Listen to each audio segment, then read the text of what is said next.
Let me bring into our conversation one of our favorites, NBC News political correspondent Jacob Soboroff, back on the floor of the convention. I have to ask you, did you get in trouble for messing with that telephone?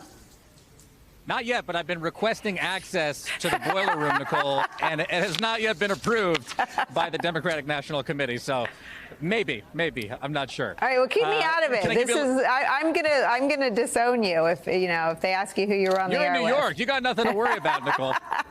All right, what do you got today? Let me start here, but I was listening to your conversation with Dan, and I want to get into election interference. And actually, I want to take a walk over to Georgia in a second, just based on the conversation that you were having. But I don't know what this is about, but this wasn't here yesterday. This is the beginning of the California delegation, and there's a lot of reserve seats. You guys know what's up with the reserve seats in the delegation? Okay, so the big shots in California have now got reserve seats here. I don't know who's coming. I saw Governor Newsom show up at the end of last night. But this is a place to keep an eye. Hi, how are you guys? A place to keep. You want to say hello real quick? Say hi to Nicole Wallace. We're live on MSN. Hi, Nicole Wallace. How are you? How are you? Nicole. We're from Philly. They're from Philly. I love She says, Philly. how are you? You guys doing all right? We're doing great. She's a big fan of Philly. Okay, nice to see you guys. Have fun. Okay, Nicole, let's go back to Georgia because that conversation was so interesting. And sorry to do this while I'm walking, but I was just reading Lisa Rubin's article on MSNBC.com about what's going on with this Georgia State Election Board and these three commissioners that former President Trump has been praising as pit bulls for the actions they're taking, allowing them to potentially slow the count of the votes and review the votes. I want to talk to people back here if they are actually concerned about what they think might ultimately be the outcome of the election in Georgia, given how narrow that margin was in 2020. So it looks like there's a couple of folks here from Georgia right now, and let me just see if I can. And Jacob, ask them if they know that their Republican lieutenant governor is speaking there tonight. Okay, I will. That's a great point. Thank you. Are you guys Georgia delegates? Yes, we are. Do you know that your Republican lieutenant governor is speaking here tonight? Yes. You really? Yeah. Oh, yeah. Did you? Come on over, sir. Jacob Soboroff. We're live on MSNBC. What's your name? Al Williams from Midway, Georgia. So, what are your thoughts on your lieutenant governor being up on the stage? Great guy. I served with him. We were on the different sides of several issues. He was in the majority. I was in the minority. But Jeff was always a stand-up guy, and I've been really impressed with his courage. I think a lot about it. Let's talk about what's going on with your state election board, because there's a lot of concern. That's a whole new story. A whole new story. Former President Trump, has praised these commissioners as pit bulls. They made some changes that a lot of folks think, in particular the Harris campaign, we were just talking with them here on MSNBC, Nicole Wallace was, that could affect the outcome of the election. Are you guys concerned about potential election interference in Georgia, given how close the margin? We are. The patients have taken over the asylum. Taken over the asylum. Yes, sir. Yeah. It's crazy. What can be done in Georgia to fight back against this? How are you all? I mean, you all have your one vote, but what is to be done in Georgia given the actions that have been taken by the board? Well, I work in the civic engagement space, and there are organizations that are currently filing lawsuits right now to take this stuff out because this is, what the state election board's passing is ridiculous. And we're trying to stop this because we know that Georgia is going to help deliver for Vice President Harris, and we know for a fact that they're going to try as hard as they can to prevent Vice President Harris from getting in, but we know we're going to do the work on the ground to get folks out to vote for her. I appreciate that, you guys. Thank you very much for talking to me. It's really nice to meet you. I have one more question. Nicole's got another question for you. Go ahead, Nicole. Shaye Moss and Ruby Freeman became the face of the election workers, the sort of pure public servants who were abused by Trump's lies and his conduct. What is Georgia doing to protect their election workers this time? Shaye Moss and Ruby Freeman are names now, I think, across the country everybody knows for what Donald Trump did to them in the wake of the 2020 election. And there is no bigger fan than election poll workers than me. I spent a lot of time in those polling places on election night. What is being done in the state to protect these workers who not only, many of them volunteer their time and energy to uphold basically our greatest civic responsibility, which is going to the polls? Unfortunately, it's where you live as to what's being done. In some areas, everybody is happy. In areas that's looking for fairness, you certainly protect your own. And the best thing that can be done is we vote the Republicans out of the majority, vote us in, and change the board back to a realistic board. And do you think that that's in the realm of possibility? Absolutely.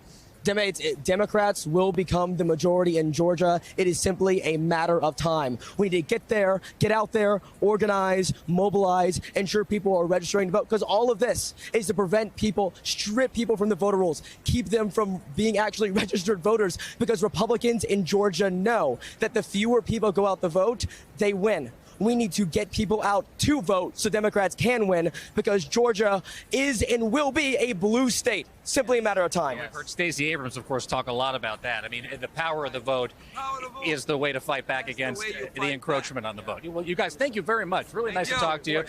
Didn't plan this, Nicole. I heard your earlier conversation. I thought it might be interesting to go over there and chat with folks in Georgia about what's going on. And this is not the only state, obviously, that this is happening in, as you guys were just talking about. Yeah. And I think, that's sort of one of the sub-conversations happening here on the floor. There's a lot of excitement, a lot of enthusiasm with President Obama, Michelle Obama coming out tonight. But this is deadly serious, as we all know. Democracy is on the line. And you got the rank and file working on it day in and day out, as you just heard. Jacob, I wonder how much January 6th is something that's going to come up this week. I know Sergeant Gonell is one of the speakers. He's been on my show. He was one of the witnesses, one of the law enforcement officials who was engaged in medieval combat, I think is what he described it, with Trump supporters. Yeah. How much does that come up in your conversations or in the speeches in the room?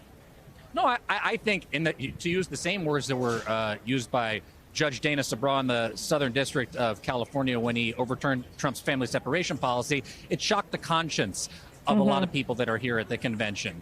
And I think that there's a deep concern about ultimately if and when Vice President Harris and Governor Walz ultimately do win the election, if Donald Trump will concede that election. And, just listening to him, I think that there continues to be a lot of concern amongst people on the floor here as to whether or not we'll see a repeat of what happened on January 6th. But obviously, there is no way to predict that. But people continue to talk about it. And as you said, I think that the campaign is well aware of that. And that's what we're going to hear from folks who had firsthand experience up on that stage. And let me turn you around so you can just get a look. Up on that stage over the course of the next 3 nights. Jacob, one of the things that shocked my conscience was your reporting from the floor of the Republican convention. And I think one of the convention goers handed you the mass deportation placard that she didn't make with a marker at home. It was made for her and handed out, and they were waving it around. And one of the images circulating widely on social media this week is the Republicans waving mass deportation signs, while Democratic convention goers are waving things like "If we fight, we win" and Kamala, yes, or Jill for Jill Biden.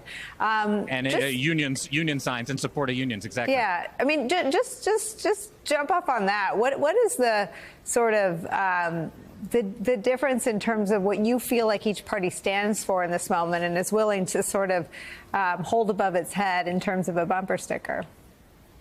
I said it about a month ago at the Republican convention, and I'll say it again now. It was deeply disturbing, and I don't know any other way to describe it, to be on the floor of a convention where literally thousands of people are holding up a sign that says mass deportation now, when the stated goal of the Republican Party in the platform of the Republican Party and of the Donald Trump campaign is to conduct the largest deportation ever in American history, modeled after Dwight D. Eisenhower's 1954 operation that deported over 1 million Mexicans and some Mexican Americans to Mexico with a name, by the way, that is so racist and so offensive, I will not repeat it on television. Remember, this is and by the way, if it might shock you and shock your conscience, this comes from the people who ran the family separation policy under former President Donald Trump, where 5,500 people were deliberately taken apart from their parents only for the purpose of scaring away other people from coming into this country. And as Adam Serwer said, the cruelty was the point in the Atlantic. That is obviously